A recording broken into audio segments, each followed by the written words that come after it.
Welcome to today's episode of the podcast.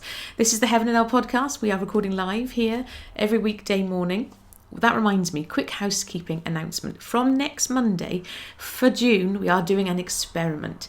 We're going to experiment with recording the podcast at lunchtime instead. So noon UK time, 1 p.m. South Africa time, early birds, 8 a.m. in Eastern time.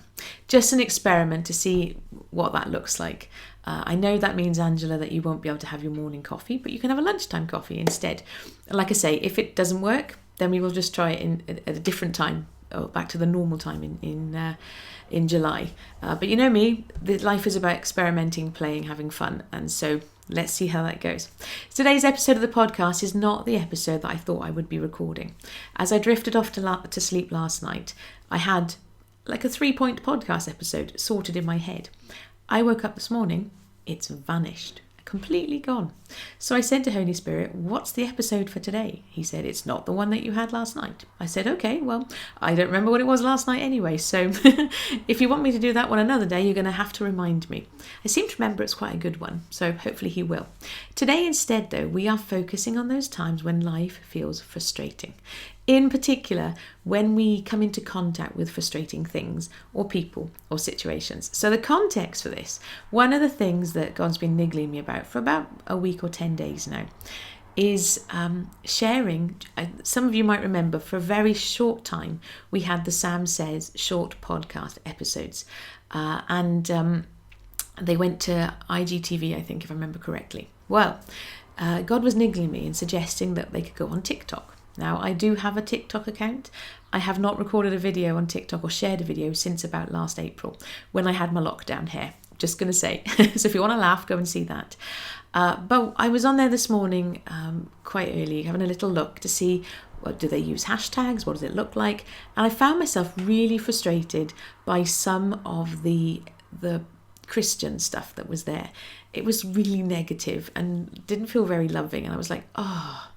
And God was reminding me, and this is in today's Holy Spirit Love Note as well, actually, which is actually now live in the playground, and you'll get it via email at 10 o'clock, ladies. So incidentally, if you're not in the playground, youhere.com/join, just saying. But he was reminding me and nudging me and saying, look, focus on loving me and loving people. We're not here to fight against the angst. Instead, what he was encouraging me, I'm here to encourage you by extension, is to focus on sharing love, being kind, bringing joy into those situations. And by doing that, we can crowd out and bring all of the angst. We can bring light into the darkness. And that's actually more powerful, what Holy Spirit taught me. That's more powerful than trying to fight against the stuff that frustrates you. Now, yes, there are times when you will need to speak up. You know, I've signed petitions written to my MP. When there is injustice in the world, we are called to speak out against injustice. I'm not suggesting that you don't do that.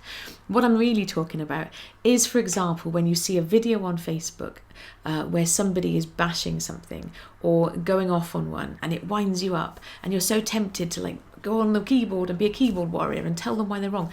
Most people who put stuff out there don't want to be persuaded why they're wrong. I'm just going to say that. You're either going to just get yourself into an argument or they're just going to ignore you. You know, people, there is something around the psychology of people. Your brains want to prove you right. Your mind wants to prove you right. So it takes quite a lot of conversation and an open mind to actually shift your thinking around stuff, particularly big stuff around faith, for example. That's not to say that our minds cannot be persuaded or cannot be changed. That's part of what Holy Spirit does. You know, he's there to teach. He's your teacher, your advocate, your guide. And there will be times in everybody's lives when they have that shift and that change of heart. Because otherwise, if not, none of us would let God love us. You know, we came into this world not knowing God.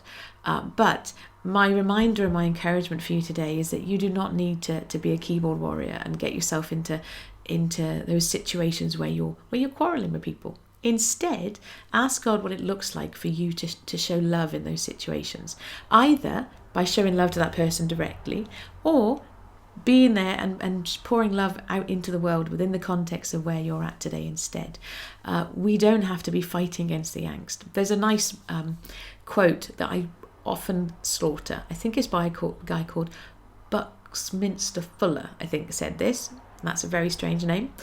He said, you don't change the You don't change the situation by fighting against what's there. Instead, create a whole new paradigm. That isn't exactly what he said. I'm murdering that quote. But what he in essence was saying is that instead of fighting against the existing reality, what if we instead create a new perspective and a new reality by showing up with love in those situations? That was the reminder I had from Holy Spirit. Like I said, it was not the episode that I thought that we'd be sharing today. It was not the one that was in my mind as I drifted off to sleep. But it was the one that was on God's heart this morning. I was saying to him, like, what are we doing today? He said, share love. So that's my little plaything for you today, is to encourage you and remind you, share love. God is love. So every time that you pour love into a situation, and whatever that looks like, love is one of those words that can be used. And we say, we love coffee. And we do love coffee, Those of us who are here live right now, we love coffee. But that's a different love to the love that I have for you ladies. It's different to the love that you might have for family members. It's different to the love that you have for your pets. It's different to the love that you show to your friends. It's one of those bendy, flexible words. And let's be honest, it's a word that's kind of overused in the wrong context, really. But every example that you come into contact with somebody showing up with love and kindness, that's a whisper of God in that situation. And you can share that love and be that love too. As a side note, I don't know how much I've got my window open because it's so sunny, and I don't know how much of the dogs that you can hear. They're not mine, but they've just woken up and they're letting the world know that they are alive. So if you can hear that, welcome. That is just imagine them being fluffy and cute and lovely, and hopefully that'll put a smile on your face. And if you can't hear that and didn't hear that and you've got no idea what I'm talking about, that's fine too. They were quite loud, so I suspect you probably did hear them. But that reminds me, actually, when you come into those situations where things feel a bit niggly and difficult, you can use that as an opportunity to go deeper with God and ask him, okay, well, help me to see this situation or understand this situation from your perspective. I've done it before with people who I find challenging. I get on with most people, but we all have people who are difficult, either directly in our lives or who we come into contact with. Ask God and say to him, look, let me understand this person, or show me this person from your perspective.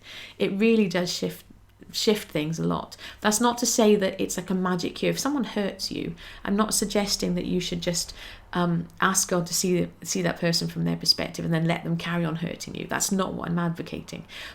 At the same time, it can shift stuff, even if it just shifts stuff in your own mind and your own heart, and helps you release some of the angst around being around that person or having contact with that person.